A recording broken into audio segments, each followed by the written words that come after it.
오늘 강의를 맡게 된 홍병화라고 합니다.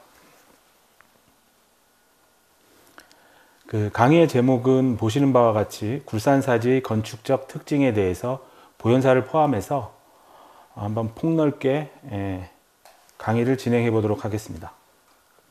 우리나라에서 굴산사가 가지는 그 불교사적 의미가 좀 남다른데요.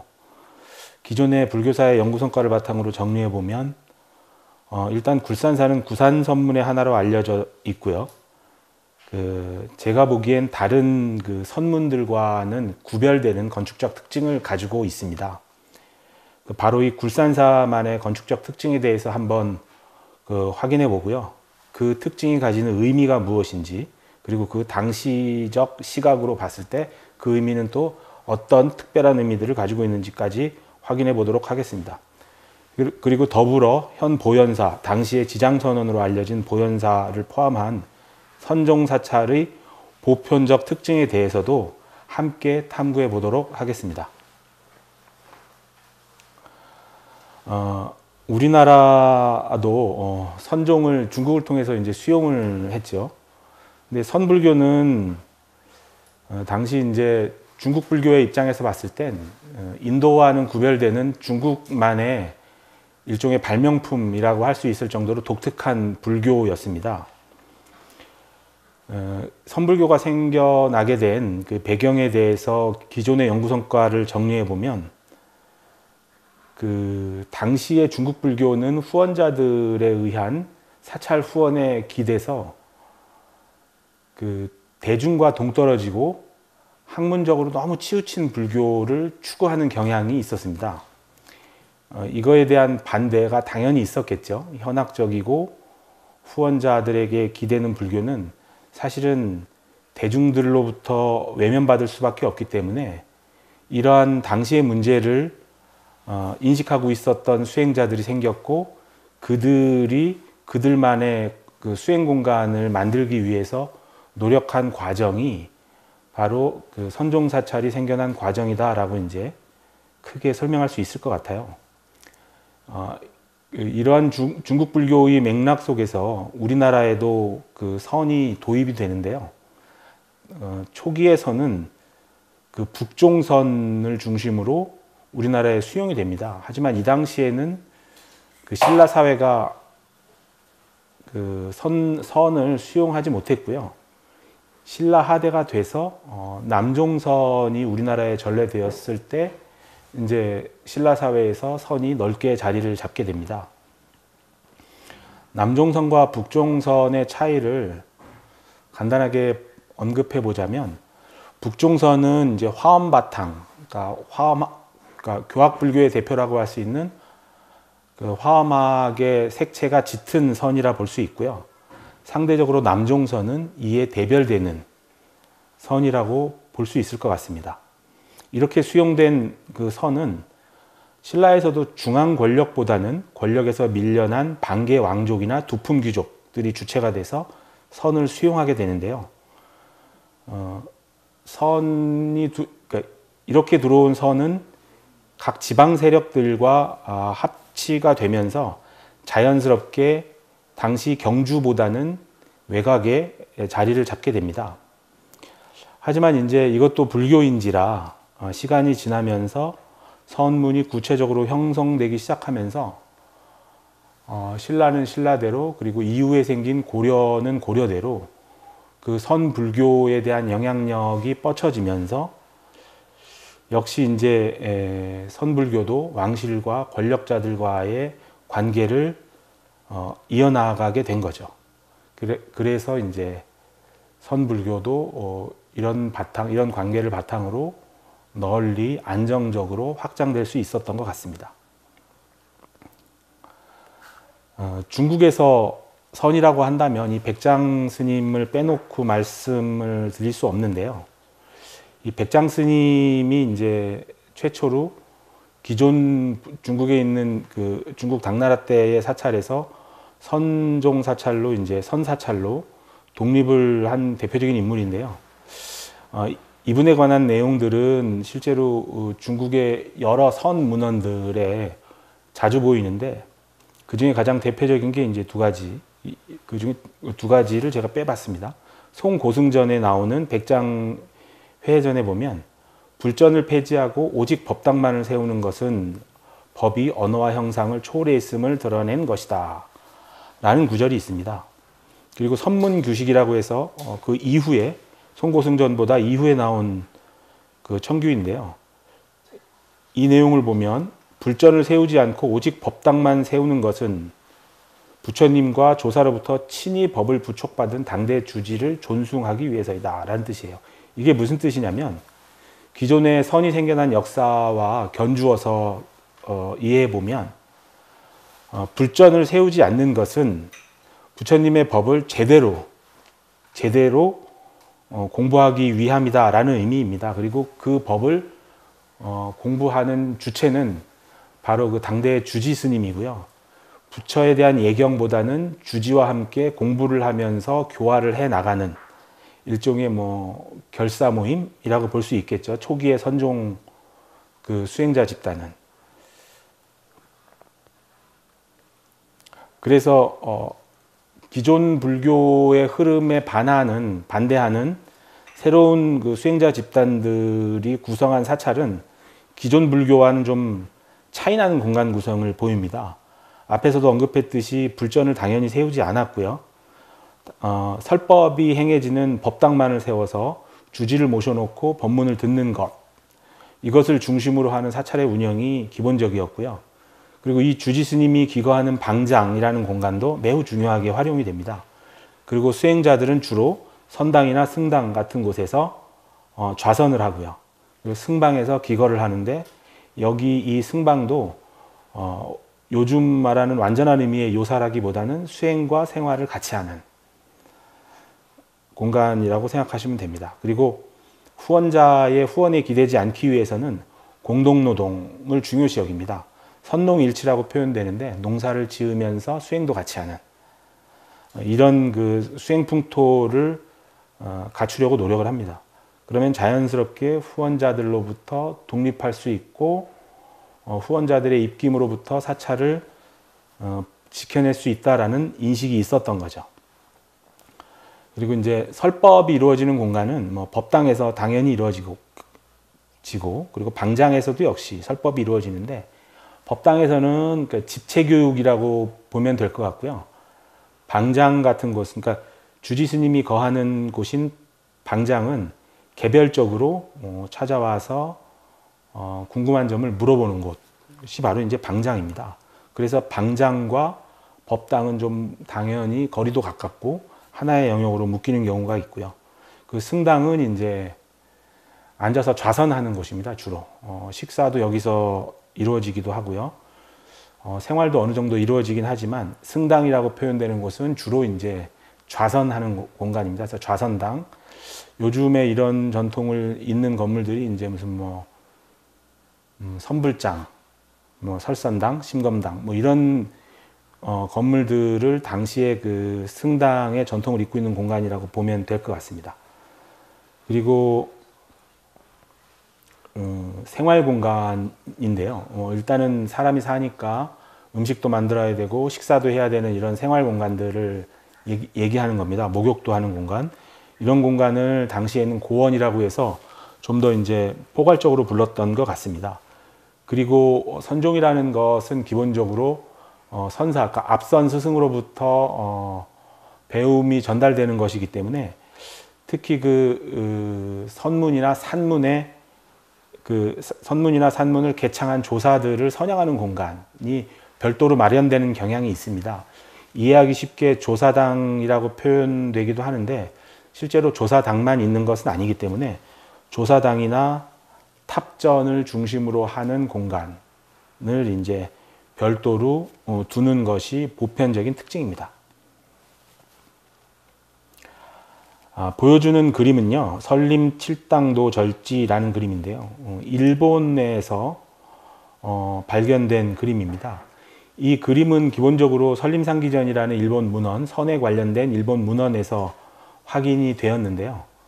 18세기 초경에 이제 작성된 문헌으로 볼 수 있습니다.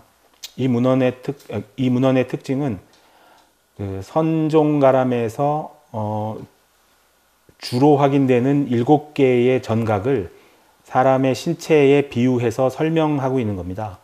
법당, 불전, 산문, 승당, 식당, 동사, 욕실. 여기서 말하는 동사는 화장실을 의미하는 거고요. 욕실은 이제 목욕탕을 의미합니다. 근데 실제로 이런 그림들은 중국에서 유래한다고 보지 않습니다. 왜냐하면 그 서룡사에서 나오는, 그러니까 서룡사에서 전해지는 절지라는 그 의궤 자료인데요. 그 의궤 자료에 보면 중국 선종 사찰에는 칠당살이 없다라는 기록이 나온답니다. 이것으로 봐서는 선종이 중국에서 일본으로 수용된 이후에 일본 스스로가 그 선종을 자기 발전시키는 과정에서 생긴 칠당가람이라고 볼 수밖에 없는데, 현재 연구자들은 이 칠당가람을 어떻게 이해하냐면 선종사원에서 필요한 핵심적인 건물들을 모두 두루 갖추고 있는 것을 상징적으로 표현할 때 칠당가람이다 라고 표현한다고 합니다. 그 최근 중국에서 나온 연구 자료에 보면 그 송나라와 원나라 때에 등장하는 여러 선 관련 문헌들에서 빈출하는, 그러니까 등장하는 그 건물의 그 목록을 쭉 정리해 봤는데요. 보시는 바와 같습니다. 그 불전이 37회로 가장 많고요. 다음에 포주라는 건 이제 부엌이죠. 그리고 뭐 법당도 31회, 뭐 승당도 31회, 방장은 30회, 그다음에 욕실이 의외로 생각보다 많습니다. 21회. 그리고 칠당가람에서도 욕실이 보이죠.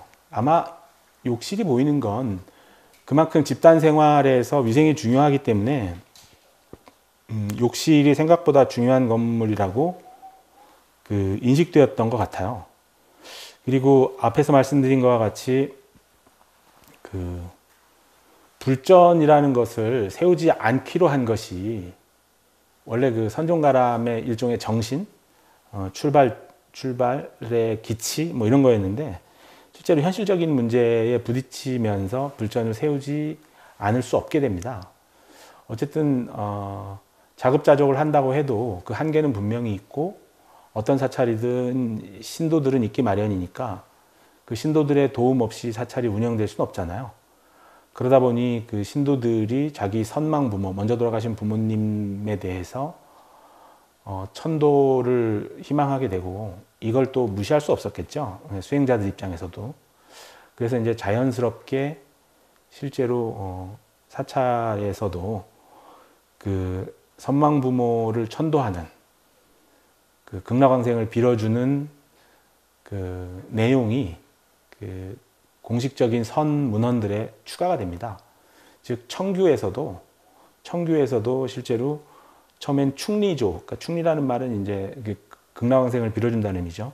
이 충리조가 빠져 있다가 중기 이후에 그 청규들에 보면 이 충리조가 포함이 되고 점점 그 양이 많아지는 경향을 분명히 보입니다.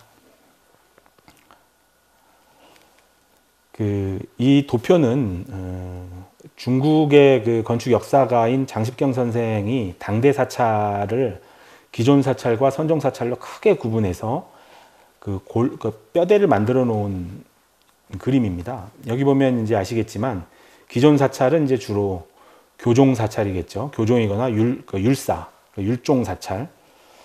보면 아시겠지만 우리가 알고 있는 일반적인 고대가람의 형식을 갖추고 있죠.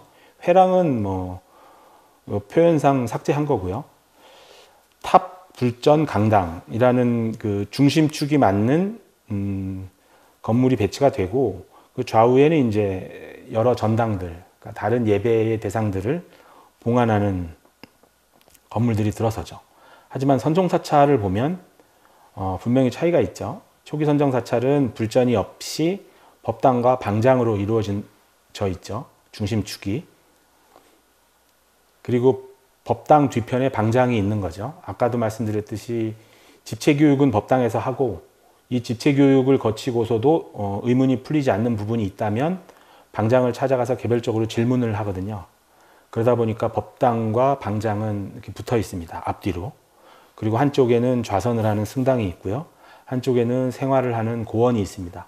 여기는 이제 생활시설인데 음식을 준비하고 밥을 먹고 뭐 이런 것들, 생활에 필요한 일종의 이제 서브 공간인 거죠. 요즘 개념으로 설명하자면 큰 틀에서 보면 당나라 때는 선종 사찰과 그리고 이와 대별되는 사찰로서 배치가 이렇다라는 것 정도는 눈여겨 보실 만합니다. 그리고 최근 우리나라에서 집중되는 연구들 중에 보면 한지만 선생이 북송대 사찰 배치안을 정리해 놓은 게 있습니다. 이것도 역시 이제 중심축을 기준으로 해서 교종 사찰은 탑, 불전, 또 불전, 그리고 강당 이 일직선이 되어 있고요.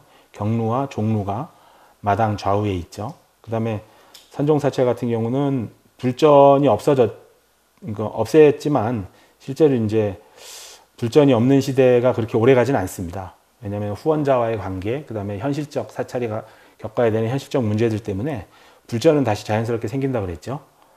그리고 법당이 있고요. 법당에서는 상당, 그 주지 스님의 상당 설법이 이루어지고 그 뒤에 침당과 방장이 있는데 이 침당과 방장은 주지 스님의 약간 그 프라이빗한 개인적인 공간이긴 합니다. 하지만 이게 나중에 이제 시간이 지나면서 침당과 방장이 하나의 공간으로 합쳐집니다. 즉, 그 하나의 공간으로 합쳐진다는 의미는 그 침당이 없어지는 거죠. 침당이 없어지고 방장이 좀 더 확대되는 경향을 보이게 됩니다. 그리고 중심사역 좌우편에는 각각 승당과 중료가 있고 한쪽으로는 고원이 있습니다. 여기서 승당은 한지만 선생의 견해에 따르자면 승당은 좌선이 이루어지는 곳이고요. 중료는 역시 중료는 생활 공간이긴 하지만 개별적인 공부도 여기서 합니다. 그러니까 똑같이 지금의 요사의 근원이 될 수도 있지만 승당은 약간 더 수행에 적합한 공간이고 중료는 이제 생활적 요소가 좀 더 강조된 공간이다라고 이제 보시면 될 것 같아요. 그리고 그 법당 뒤편 공간 중에 조사당이 있고 토지당이 있습니다. 여기서 말하는 토지당은 그러니까 사찰이 들어선 그 곳의 토지신을 모시는 곳이죠. 요즘도 우리 사찰에 가서 보면 주로 이렇게 뒤편은 아니지만 오히려 앞쪽에 천왕문 근처나 일주문 근처에 보면 국사당이라는 건물을 볼 수 있죠. 이런 건물들의 그 원형이라고 보시면 될 것 같습니다. 그리고 이제 나한당이 있는 걸 알 수 있는데요. 실제로 선종사찰에는 나한당이 대체로 빠지지 않고 들어가 있습니다. 아마 그 수행하는 선승들의 이미지와 나한의 이미지가 많이 겹쳐지고 실제로 그 일종의 모델이 될 수 있기 때문에 그 납자들의 모델이 될 수 있기 때문에 나한당, 나한전을 많이 지었고요. 자연스럽게 이런 것들이 이제 나한신앙으로 이어지면서 현재까지도 많이 지어지는 것 같습니다. 이것들은 이제 오산십찰도에 나타나는 사찰들의 핵심적인 배치인데요. 오산십찰도는 뭐냐면 중국이 북송 시기가 있고 남송 시기가 있잖아요. 북송 시기가 강 위쪽에 있었던 데와 강 아래쪽으로 내려왔을 때 송나라의 시기를 크게 두 가지로 구분하는데, 그러니까 송후기, 즉 강 아래쪽으로 내려왔던 시기에 그 왕실에서 당시의 남송이 그 사찰, 그러니까 불교를 관리하던 시스템이 오산십찰 제도였어요. 오산십찰 제도라는 거는 지금의 우리 총본산 제도하고 비슷한 건데요.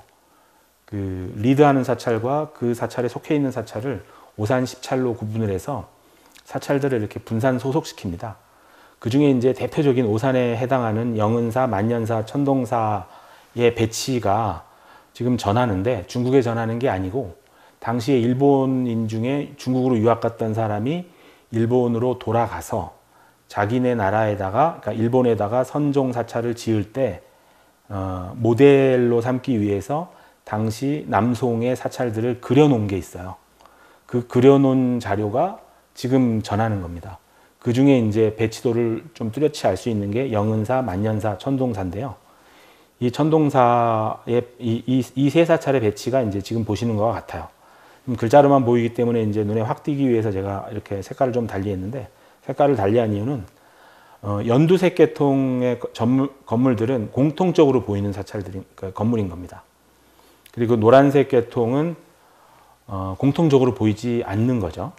즉 그러니까 연두색 계통의 사찰의 건물들이 핵심적인 거고 노란색 계통의 건물들은 약간 옵션에 가깝다고 보시면 될 것 같습니다. 그렇다고 해서 뭐 완전히 옵션은 아니고요. 비교적 중요한 건물들인 겁니다. 이 건물들도. 이것들을 한번 하나로 크게 통합해 보면 이렇게 그려볼 수 있어요. 이건 이제 제가 직접 그린 건데 산문을 중심으로 들어가서 불전, 법당, 방장이 있고 승당이 보시는 바와 같이 동쪽에 있고 서쪽에 있고 생활시설인 고원이 이제 동쪽에 있는 거죠. 근데 이게 북송시대의 얘기를 하고 있는 거죠. 이 북송시대도 선종사찰이라고 해도 중심축이 잘 지켜집니다. 그러니까 중국은 우리나라에 비해서 좀 건물을 배치할 때 규격이나 규범에 얽매이는 경향이 좀 있는 것 같아요. 우리나라는 비교적 자유롭거든요.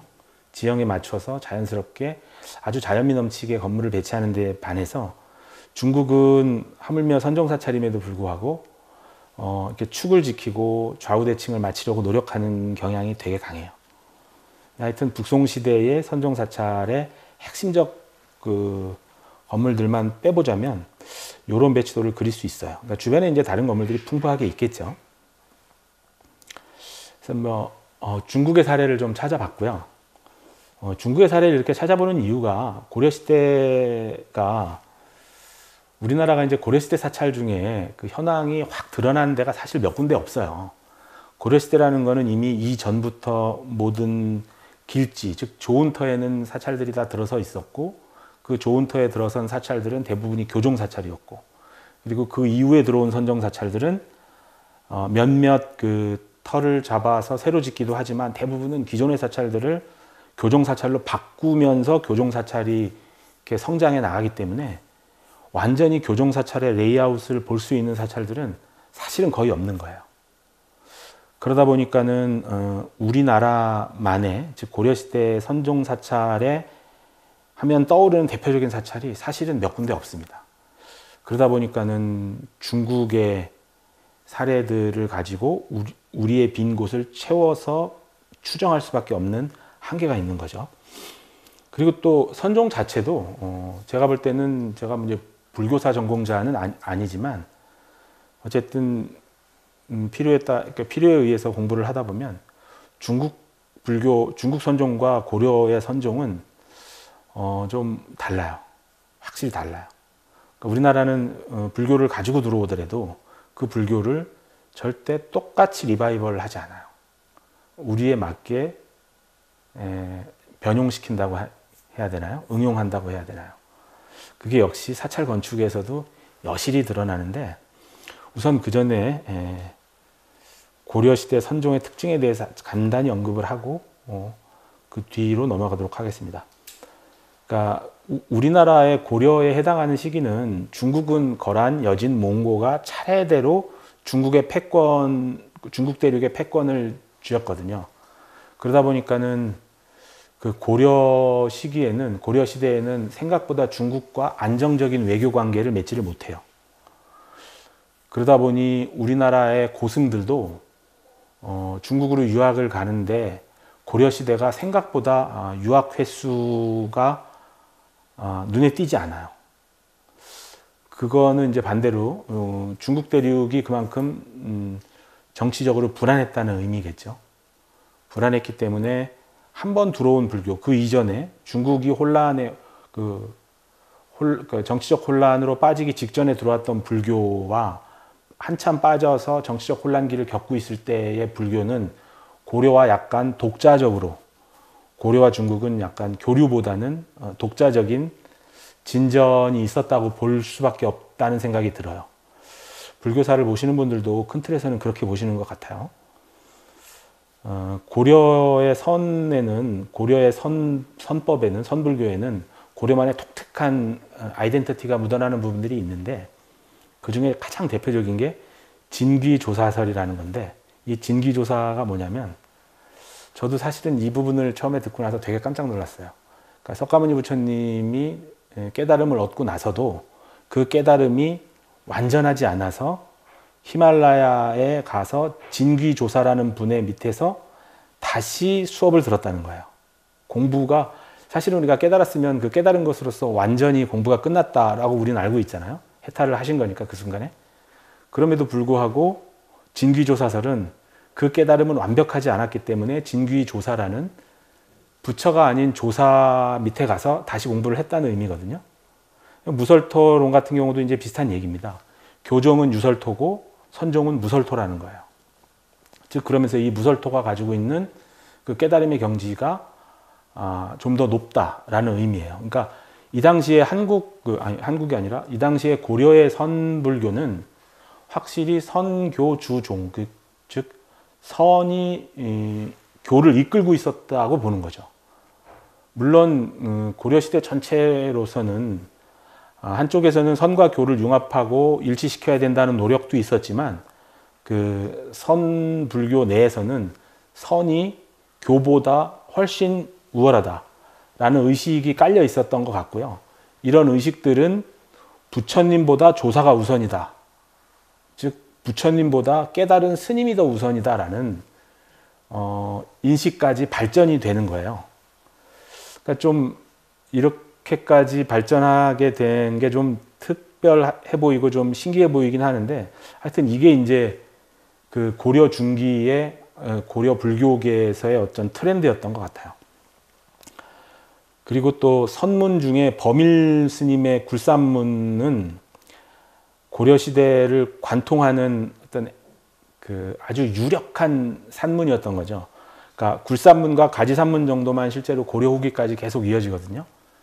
그러니까 여러 선문이 있었지만 그 초반에는 선종이 수용돼서 선불교가 확장되는 과정에서는 여러 선문들이 생겼지만 이 선문들이 거듭되면서 크게 이제 두 갈래로 묶였다고 볼 수 있는 거죠. 한쪽은 굴산문, 한쪽은 가지산문.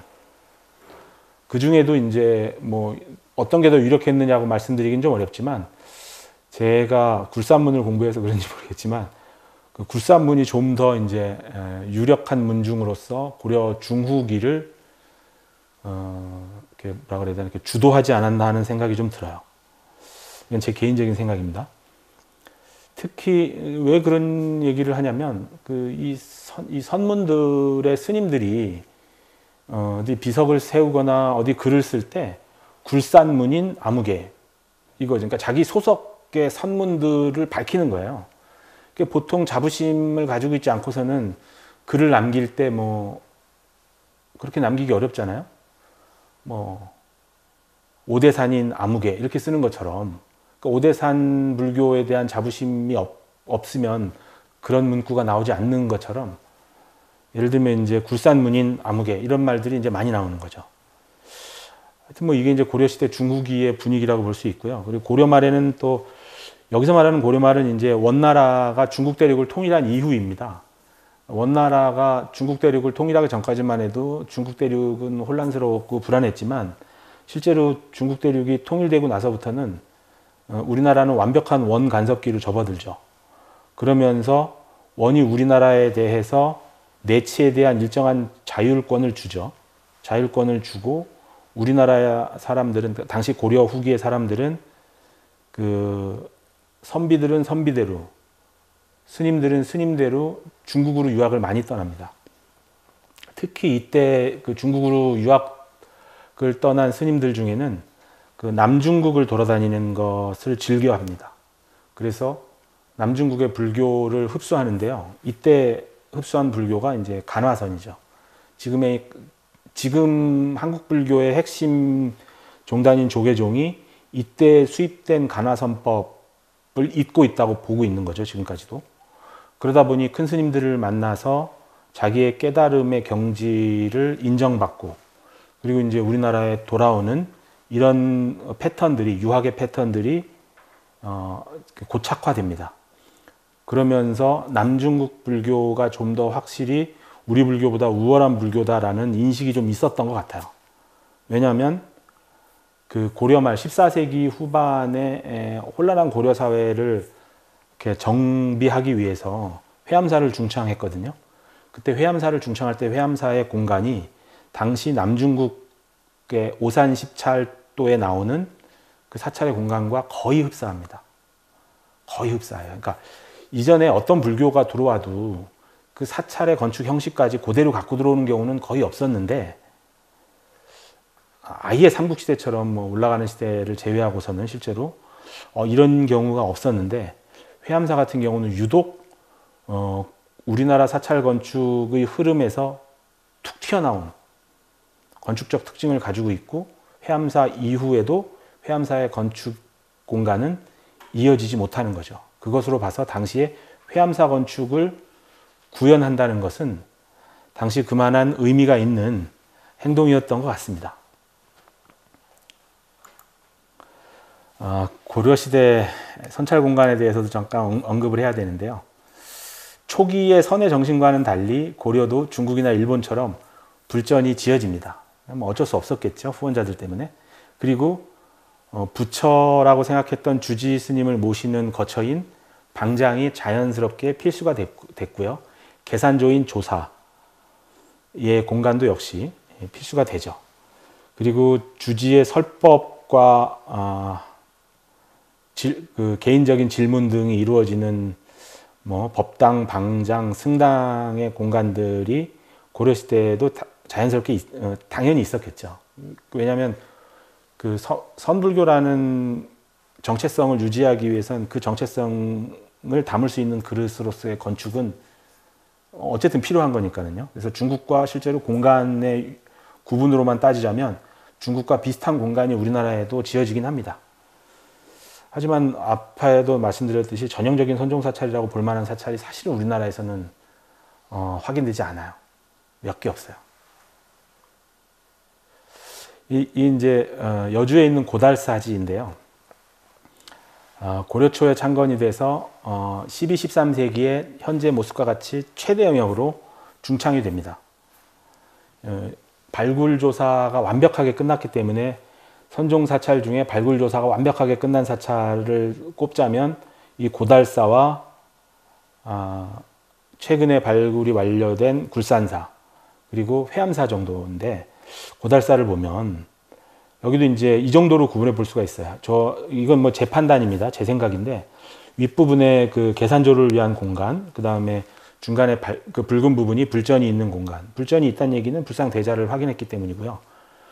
그리고 석조가 있었기 때문에 생활 공간이라고 보는 겁니다. 맨 아래쪽에는. 그 다음에 석등이 있고 석등과 축을 맞추어서 비교적 안정적이고 넓은 평면을 가진 건물이 있었기 때문에 이 부분을 법당으로 봤거든요.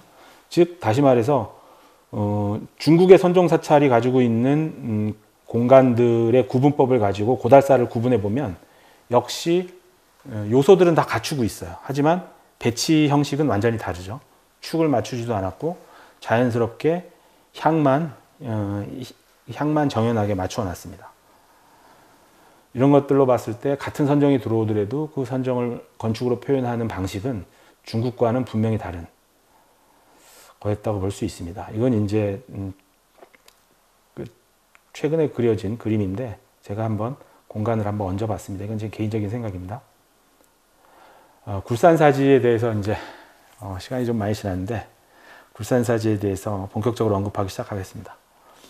2002년도 태풍 피해가 계기가 돼서 발굴조사가 시작되죠. 이때부터 총 9차례 발굴조사가 실시됩니다. 이때 34개의 건물지하고 탑비의 귀부, 그 다음에 방앗간, 탑재 등이 이제 발견이 됩니다. 굴산사지를 한번 보면 발굴을 했을 때 문화층은 총 5단계, 5층이 나와요. 근데 이 5층을 운영됐던 시기로 크게 구분해 보자면 창건기와 전성기와 퇴조기, 즉 초반에 지었던 사찰에 초반에 지어서 운영됐던 시기, 그 다음에 성장해 가면서 최고로 크게 운영됐던 시기, 그 다음에 막판에 퇴조되었던 시기, 이렇게 구분해 볼 수 있는데요. 항공사진을 보자면 이 부분이에요. 노란 점선 안쪽이 발굴을 통해서 유고가 확인된 지역이고요. 붉은 그 화살표가 가운데 쪽에 있는 게 이제 그 탑이고요. 오른쪽 아래에 있는 게 이제 단간지주입니다. 단간지주가 이쪽에 있는 거로 봐서는 단간지주 쪽에서 사람들이 탑이 있는 쪽으로 걸어 들어갔겠죠. 그러다 보니까 저쪽이 바깥이고 산을 등지고 있는 탑 쪽이 뒤쪽이었겠죠. 이 부분이 이제 제가 구체적으로 한번 그려본 겁니다. 붉게 표현된 게 창건기 가람이고요. 그 다음에 노란 점선이 전체 영역이고 연두색이 이제 전성기입니다. 이 연두색으로 전성기로 표현된 이 부분은 창건기와 같이 운영됐겠죠. 그죠? 창건기와 전성기는 같이 운영되고 있었겠죠. 당연히. 그 다음에 창건기와 전성기를 뺀 그 보라색의 퇴조기. 여기는 그 위쪽에 승탑 일부와 함께 이제 운영되고 있었던 거죠. 그러다 보니 아주 그 좀 뭐라 그래야 되나 사찰이 확 그 위축된 시기였겠죠. 그리고 보시기에 여러분이 보시기에 왼쪽은 학산인데요. 그 위쪽으로 사찰이 확장될 수가 없습니다. 산이어서. 그 다음에 오른쪽은 어단천이라는 개울인데 여기도 개울이 있기 때문에 그쪽으로 절이 나갈 수가 없습니다. 나갈 수가 없기 때문에 앞에 그림을 다시 한번 보자면 여기에 굴산사는 현재 이 노란 점선으로 표현된 부분 외에는 다른 곳에 사찰이 들어설 수가 없어요.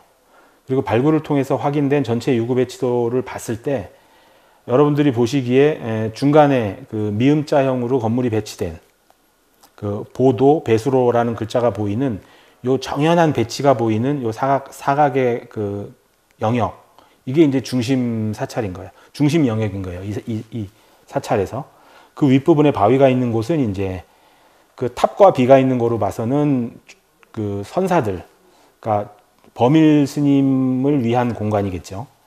그리고 그 외에 방앗간이 확인되고 건물은 좀 무질서하게 보이는 곳이 이제 그 생활 공간이었을 테고, 그 외에 이제 오른쪽에 제6영역, 5영역이라고 보이는 것들은 이제 진입 공간이었을 테고, 4영역이라고 보이는 곳은 이제 어떤 영역인지는 사실은 어떤 영역인지 정확히 몰라요. 발굴조사 보고서에도 이 영역을 뭐라고 단정적으로 설명하지는 않았어요. 근데 이제 짐작은 가죠. 대충 아까 그 선종사찰에서 공간이 어떻게 분배됐는지를 보면 아, 여기는 어떤 식으로 쓰였겠구나라고 이제 추정해 볼 수 있습니다.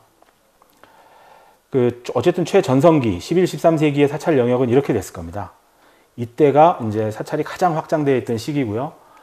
고려 시대로 봤을 땐 그 굴산문과 가지산문이 불교계를 주도하고 있던 시기가 바로 이 시기라고 볼 수 있죠.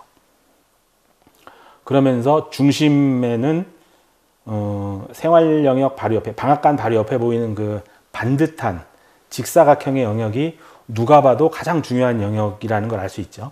그리고 이 영역에서도 가장 위쪽에 있는, 우리가 기본적으로 중요하거나 그러니까 중요한 건물은 위쪽에 배치하고 건물의 평면도 비교적 넓고, 이건 뭐 당연하겠죠. 중요한 건물을 크게 짓는 거, 그 다음에 좋은 위치에 지어 놓는 거는 당연한 거니까요. 그래서 이 건물을 한번 확대해 봤습니다. 이 중심 사역을 확대해 봤는데 여기 3호라고 써 있는 건물지를 오른쪽 화살표를 따라 가보면 정면 6칸, 측면 4칸인 건물인데요. 좌우 3칸, 3칸이 실을 다른 용도로 사용했다는 게 분명히 보입니다. 함실이 있고 구들이 있어요. 즉 난방이 되는 건물입니다.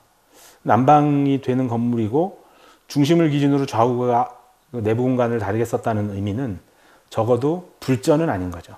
그렇죠? 난방이 되어 있다는 얘기는 생활 공간, 즉 앉아 있었다는 거죠. 그러면서 좌우의 공간이 달라요. 이게 어떤 건물인지 솔직히 단정적으로 말씀드릴 수는 없지만 이러한 패턴을 보이는 건물들을 몇 군데에서 확인할 수 있는데요. 미륵사지나 능산리사지의 강당이 실제로 이렇게 사용됩니다. 그리고 비교적 초기 가람의 강당에서 보면 짝수칸을 가지고 있는 건물에서 좌우를 다르게 사용했다는 흔적을 고고학적으로 발견할 수 있었습니다. 이거는 이제 우리나라의 그 문헌은 아니고요. 일본에 있는 사천왕사에 전하는 어수인연기라는 그 기록인데요. 여기 중간 이후를 보면 동당 하당이라는 말이 나와요. 여름 하자를 써서 하당 4칸은 아미타불을 봉안하고 동당 4칸은 관음보살을 봉안했다라는 구절이 나오거든요. 이거는 그 강당의 사천왕사, 일본에 있는 사천왕사라는 사찰의 강당을 네 칸 네 칸으로 구분하여 동당과, 그러니까 여름에 사용하는 쪽과 그러니까 겨울에 사용하는 쪽을 구분하여 각각 모시는 상을 다르게 했다라는 기록이거든요. 저는 이 기록이 많은 것을 시사한다고 생각을 합니다. 이거는 이제 지금도 그러니까 일본에 있는 그 선종 사찰들에서 좌선하는 모습인데, 당시의 승당의 모습을 볼 수 있어요. 그리고 이거는 이제 위에가 이제 미륵사지 강당유구고 아래가 능사의 강당유구인데, 짝수칸인데 중간을 기준으로, 중심을 기준으로 좌우가 구분이 다릅니다. 근데 분명한 것은 여러분이 보시기에 서쪽 그 점선의 사각이 그려져 있는 곳은 누가 보기에도 좀 더 폐쇄적이고, 계절을 나누자면 동쪽에 사용할 수 있는 공간이겠죠. 그러니까 겨울에 사용할 수 있는 공간, 폐쇄적이고 바람도 덜 불 테고 덜 춥겠죠. 역시 능사도 역시 마찬가지 방식이죠. 그죠? 건물 안에 담이 있어요. 별도의 구획이.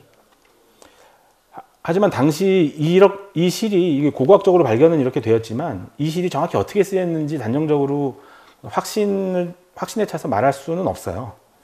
하지만 구분하고 있었고, 그거를 계절별로 구분했을 것 같은 증거들인 거죠. 이것도 역시 황룡사지 창건강당 유구인데요. 오른쪽에 보면 바닥에 타일이 깔려 있고, 그러니까 서쪽이죠. 서쪽에는 바닥에 타일이 깔려 있고 오른쪽은 깔려 있지 않아요. 즉 그렇다고 한쪽에 뭐 난방시설이 있다는 의미는 아닙니다. 왜냐하면 고고학적으로 발견되질 않았으니까. 다만 이제 중심을 기준으로 좌우를 실을 구분해서 썼다라는 증거이겠죠. 그리고 최근에 발굴 조사가 끝난 법수사지 같은 경우인데, 강사와 독사의 자리가 지금 가운데 있는 중앙쯤에 있는 네모칸으로 표현되어 있잖아요. 이것도 어쨌든 건물의 기준을 중심으로 좌우를 구분해서 썼다라고 생각할 수 있는 증거인 거죠. 즉 생각보다 많은 강당에서는 실을 구분해서 사용했다라는 거죠. 그리고 강당의 기능이라는 게 고려시대 선종사찰의 법당과 아주 유사하죠. 어차피 경전의 내용을 설명해주고 청중들은 그 설명을 듣고 이해가 되지 않는 부분을 그 자리에서 질문했을 테니까, 이것이 바로 교종사찰에서의 강당과 선종사찰에서의 법당이 가지고 있는 어쨌든 맥을 같이 하는 공통점이거든요. 자, 그런 의미에서 다시 한번 그 굴산사의 유구배 지도를 보면 여러분들이 보시기에 연지와 비가 보이는 탑이 보이는 그 조사를 선양하는 공간을 뒤로 하고 그 앞쪽에 사찰의 중심 영역에서 가장 핵심이 되는 건물이 불전이 아닌 거죠. 이게 저는 뭐 그렇게 생각을 해요. 이건 뭐 제 생각이지만, 그 선종사찰들이 현실적인 문제 때문에 불전을 다 둘 수밖에 없잖아요. 왜냐하면 후원자로부터 후원을 받아야 되니까. 지금의 사찰하고도 비슷한데, 하여튼 현실적인 문제 때문에 불전을 다 둘 수밖에 없지만, 저는 범일 스님이 어떤 분이셨을까, 그리고 이 범일 스님의 뜻을 이었던 그 굴산문 중에 그 스님들이 범일 스님이 돌아가시고 나서도 한동안 불전을 운영하지 않았다는 건, 이 굴산문이 가지고 있는 어떤 그 수행자로서의 정신, 이런 게 저는 느껴지는 것 같더라고요. 공부를 하면서. 내가 너무 과도하게 생각하는 건지 모르겠지만, 그러면서부터 시작해서 굴산사를 다르게 보기 시작한 겁니다, 제가. 그리고 이 굴산사를 잇는 당시에 범일 스님을 끝까지 시봉하고 범일 스님이 입적하고 나서 그 낭원 스님이 이곳으로 들어오잖아요. 보현사로 들어와서 낭원 스님은 여기서 이제 입적을 하셔서 여기에 탑과 비가 서 있는데, 이 탑과 비가 서 있는 패턴을 보면 굴산사하고 마찬가지입니다. 물론 B를 앞에 세우고 탑을 저쪽 산 뒤쪽에 세우잖아요. 굴산사처럼 바로 바위가 있어서 바위 뒤에 숨기는 방향으로 하진 않았지만, 여기는 골짜기 위에다 세웠지만, 어쨌든 B를 앞쪽에 세우고 탑을 뒤에 세우는 방식을 유지하고 있습니다. 정리를 좀 해볼게요. 불교사의 연구에 의하면 우리나라 선불교는 중국의 영향을 받은 바가 크지만 수용한 이후 독창적인 발전을 이뤄냈다. 뭐 이렇죠. 그리고 선종사찰 같은 경우도 봤을 때 기본적인 공간은 중국과 마찬가지로 갖추고 있었지만 그 공간을 배치하는 방식이나 공간을 세우는 방식에 있어서는 중국과는 분명히 달랐고, 우리만의 독특한 방식으로 선종사찰의 건축 계획을 했었다는 걸 알 수 있었죠. 하지만 그래도 교종사찰이랑 마찬가지로 불전을 쭉 세우는 것이 보편적인 특징이었지만 굴산사만은 달랐다라고 저는 생각을 합니다. 그리고 그 굴산사의 맥을 잇는 사찰로서 보현사가 지금 이어져 있고, 보현사도 사실은 생각보다 터가 좁잖아요. 이것으로 봤을 때 굴산사의 건축 계획이 실제로 보현사에도 많이 반영이 되었을 것이다, 초기에 라고 생각을 합니다. 이상으로 강의를 간단히 마치고요. 혹시 질문이 좀 있으면 질문을. 그래요? 예, 몇 가지가 벌써 있나 본데 한 3가지 정도로 정리를 할 수 있나 보네요. 선종사찰에서 중심 건물이 불전이 아니라는 의미가 뭐냐? 그럼 다른 사례는 또 없냐? 뭐 이렇게 질문하시는 분이 계신 것 같은데, 그러니까 원래 선종사찰에서는 법당을 세우고 불전을 세우지 않는 것은 강의 내내 강조했던 거지만, 그 선농일치의 자급자족 정신을 가지고 사찰을 운영하고 싶었던 거죠. 하지만 이제 불전을 세우게 되면 거기서 이제 주로 불전에서는, 당시 사찰에서는 후원자들의 먼저 돌아가신 부모님의 극락왕생을 발언하는 의례들이 있었나 봐요. 그러다 보니까 결과적으로 후원자들의 입김이 사찰의 운영에도 영향을 미쳤겠죠. 이런 것들이 올바르게 공부하는데 방해가 됐었다고 생각했던 것 같아요, 당시 수행자들은.